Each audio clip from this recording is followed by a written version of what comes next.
Il y a un double paramètre. Bon, le premier paramètre, on ne va pas s'en plaindre, entre guillemets, c'est que certaines stations sont victimes de leur succès, puisque la baisse des prix est telle à la pompe, et c'était une demande des Français, qu'il peut y avoir des tensions sur la disponibilité d'un ou plusieurs carburants dans les stations.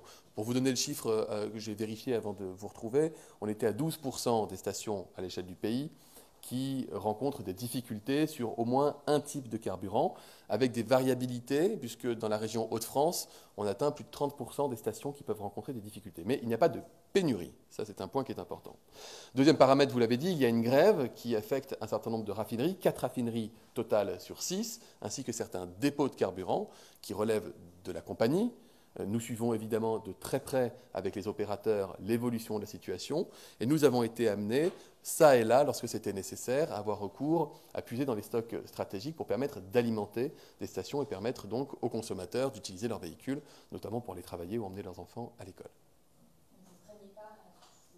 Je vous ai donné les chiffres, nous ne sommes pas en situation de pénurie, mais il y a des tensions, elles sont temporaires, nous pouvons les expliquer et nous estimons que tout est mis sur la table pour faire en sorte qu'elles soient résorbées.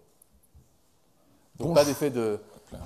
Ma réponse n'est pas d'effet de panique, ne vous ruez pas tous, on ne va pas manquer d'essence, il y a un problème de grève qui va être réglé dans certaines raffineries, et ensuite, vous savez comment ça marche. Hein. Plus on vous dit que vous risquez de manquer de quelque chose, plus tout le monde s'y précipite, et donc plus la prophétie est autoréalisatrice. On veut évidemment éviter ça, je vous assure que ce n'est pas nécessaire.